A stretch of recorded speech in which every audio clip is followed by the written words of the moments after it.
আসসালামু আলাইকুম, সবাইকে স্বাগত জানাচ্ছি। আমি ডক্টর সৌরভ হোসাইন। সো একটা ছোট্ট টপিক নিয়ে কথা বলবো, সেটা হচ্ছে মেনিনজিওকক্কাল মেনিনজাইটিস নিয়ে।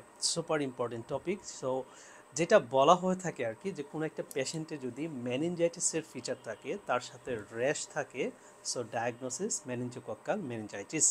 এখন এটার ট্রিটমেন্ট আমি কি করব? ট্রিটমেন্ট হচ্ছে আমরা সেফট্রাক্সিন দিব আইভি। এটা হচ্ছে ইন হসপিটাল অ্যাডমিটেড পেশেন্টের ক্ষেত্রে।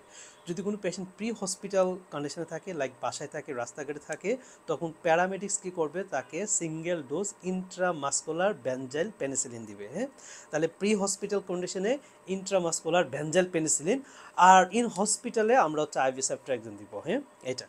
এখন আসে, যদি কেউ কন্ট্যাক্টে আসে মেনিনজিওকক্কাল মেনিনজাইটিস পেশেন্টের কন্ট্যাক্টে যদি কেউ আসে, তাহলে সেই ক্ষেত্রে তাকে যেটা করতে হবে সেটা হচ্ছে, তাকে আমরা কন্ট্যাক্ট হিস্ট্রিতে যারা থাকবে তাকে হচ্ছে সিঙ্গেল ডোজ ওরাল সিপ্রোফ্লক্সাসিন দিব। হয় সিঙ্গেল ডোজ ওরাল সিপ্রোফ্লক্সাসিন দিব। এছাড়া রিফাম্পিসিন দেওয়া যায়, তবে সেটা হচ্ছে মাল্টিপল ডোজ দেওয়া লাগে। সো এই জন্য সাধারণত রিফাম্পিসিনটাকে অ্যাভয়েড করা হয়।